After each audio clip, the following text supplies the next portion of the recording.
And June is Blood Donor Month. Today marks the date of the annual World Blood Donor Day, recognized by countries all over the world. And this occasion, both advocates the huge impact, or rather the importance of giving blood often and voluntarily without payment, and to celebrate those who sit down and give of their time and donate blood regularly. And joining us in studio, we have Oscar Ramocheli. He is the donor relations practitioner at the South African National Blood Service. Good morning to you, and thanks so much for joining us. Good morning to yourself, Cindy. I must just admit, I'm completely guilty of not having done my bit to be a hero, as your slogan would say, that in your blood you can save many lives, that I haven't donated in over a year. So just talk us through the process in terms of eligibility, who can donate, and also the blood supply. How are you faring? It's quite easy, simply. We are, at the moment, maybe to start off, we are sitting at just under 3-day stock. But we are more comfortable when we find ourselves at a 5-day stock and above. So right now we're sitting at below 3-day stock. So we are calling on everyone who qualifies to come and donate blood. And how do you qualify? It's simple. You just need to be between the age of 16 to 65.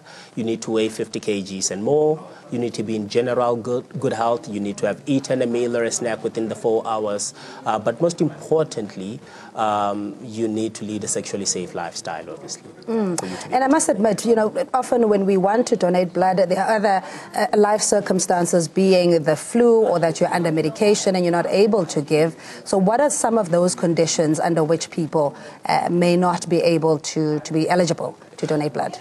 Look, there will be a lot of conditions, but I think the most important thing, as much as you will have people with flu who are not able to donate blood right now, but as soon as their flu is cleared, they're able to donate. You will have a whole lot of conditions, and I don't want to then get into every single one of the conditions, because you'll find that half the conditions that we can speak of, people are able to donate blood. Half they're not able to donate blood. But the most important thing is that one gets to present, and our medical personnel will be able to then advise that person as to whether they're able to donate blood at that moment in time or not. I mean, for instance, if we talk, let's say, high blood pressure patients, I mean, that is one condition that most people will talk about.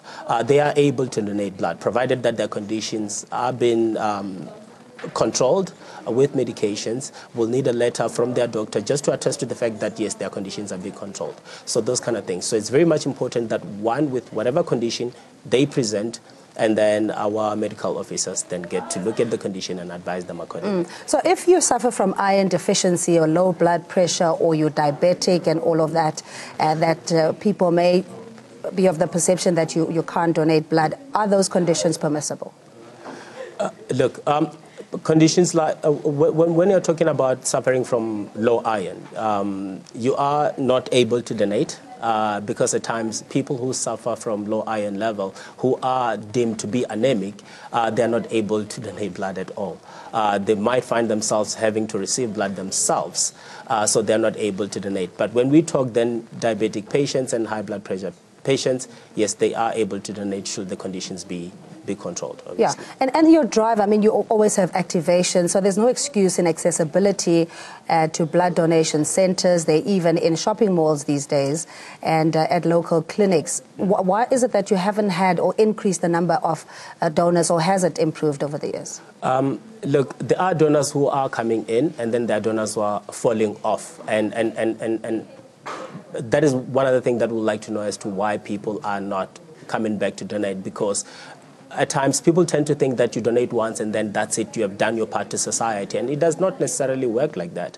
You need to then continuously keep on coming to donate blood, because if you and I are to donate today and we stop donating, the South African blood supply really stops with us, and we really need for people to continuously donate, and that is the reason why we are standing at one place and we are not really growing. Yes, there are changes because some people are coming in, some are going off, but we really don't need for anyone to go off the system, but we need for people to stay in the system and keep on donating, and that is the only way we can then get to grow. With new people coming and I suppose this might not necessarily be in your jurisdiction to criticize people's belief systems as to why they don't donate blood, and there's also a fear element that comes with it. Are those some of the nuances that you deal with in not getting as many numbers? Look, I just believe that those are excuse cards that each one of us here are able to pull out at any given time. Yes, when it comes to religious beliefs, we cannot then force people. We have to be understanding of their religious beliefs. But then there are other excuses which are just obvious. Yes, I know the biggest one will be that people are scared of needles. But if you are to really think of it, you'll realize that people are only scared of needles when it is their neighbors who are involved. But when the situation is right here at your doorstep, in your own family, people don't care about excuses anymore. Those excuses tend to go out the window so very fast.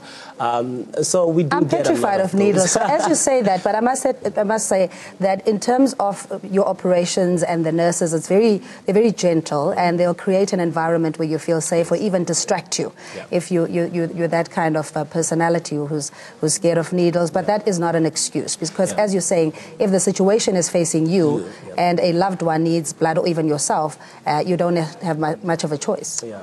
So that is what I want to say to every single donor out there. Please let us go out today in our numbers. Those who haven't donated before, please try it. I mean, we're not going to put a needle through the inside fold of your arm for it to go on the other side. It's only a tip of that needle that we'll put into your most visible vein. For a second or two, you'll feel a bit uncomfortable, but after that, no pain at all. You're lying on that bed, arms stretched out with the smile on your face. Guess what? Someone gets to serve you with juice and biscuits. How nice is that? That's quite an incentive. And you used to have those plasters that had the South African flag on it. I see you've changed. Yes, we have changed. We're using normal plasters right now. But yeah, you can never know. We can bring them back at any time, just to show that, you are the true unsung South African hero, representing South Africa. So. And it is patriotic, as you're saying, but the blood supply in itself is not only necessary during peak seasons for around, be it school holidays or Easters, etc., or where there are more road carnage and accidents, that it is a continuous thing. What is it, or where is it more critical for you to ensure that there's enough blood supply? Look, like you said, it's very much important that we need to collect at least 3,500 of units of blood every day just to meet the current demand. And I know that most people tend to make the mistake of thinking that blood is only needed during your Easter holidays and your festive season, because that is where there are more road carnages and all of that. But no, blood is needed every day. I mean, the most part of the blood that we collect goes to your cancer patients and women during childbirth.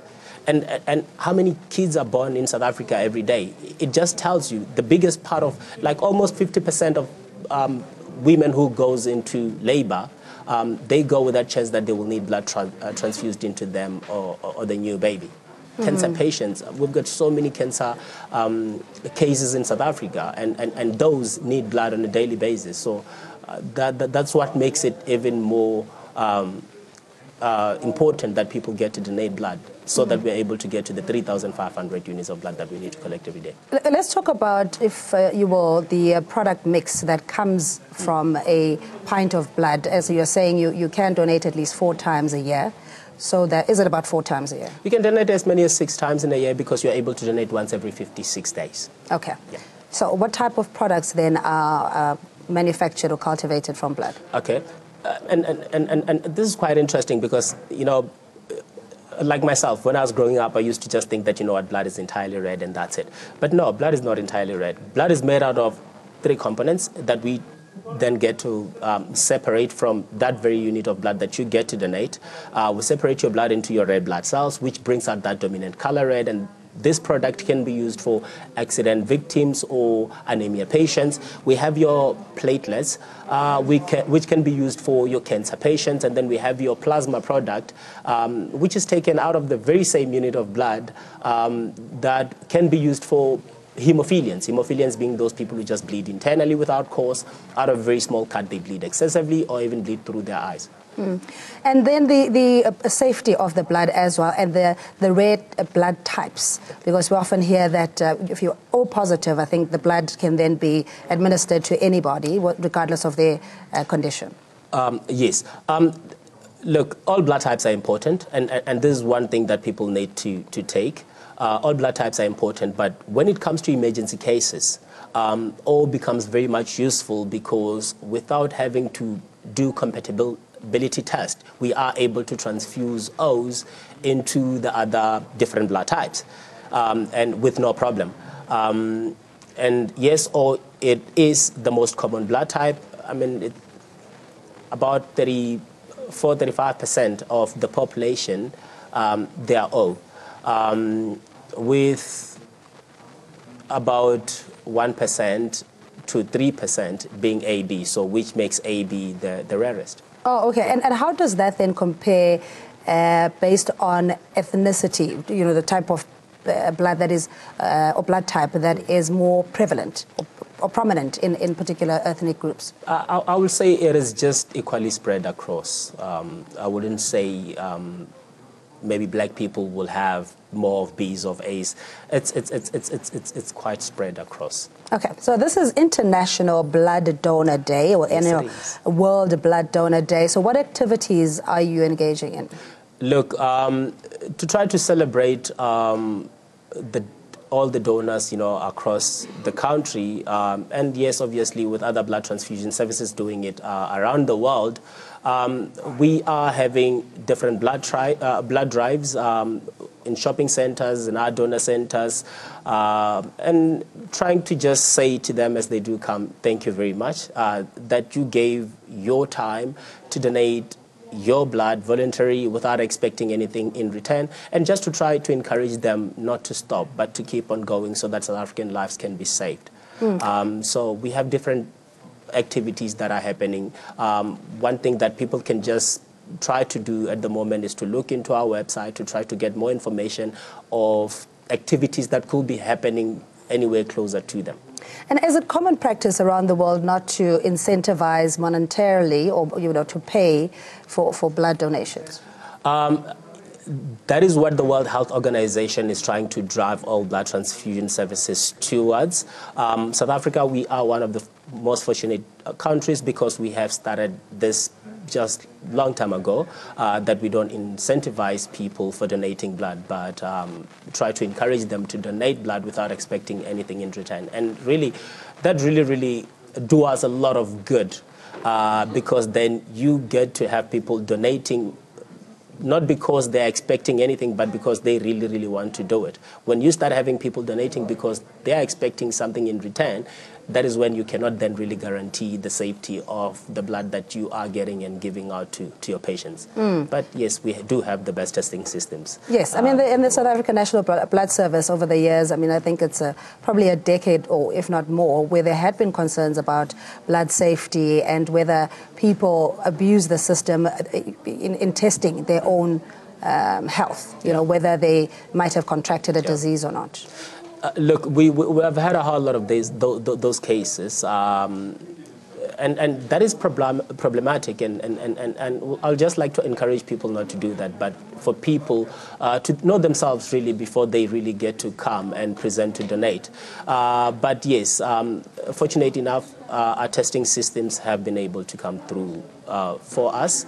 But yes, these are just systems, but we still really need for our donors to be responsible. We really need to encourage every single person who presents to donate that when they present knowing exactly where they have been, and then they help us to provide the safest blood we can possibly provide to South Africans. I'm going to ask you to speak directly to our viewers on camera 4 or 6 here and make the call to action that people must go and donate blood and stop with the excuses, because it is the patriotic thing to do.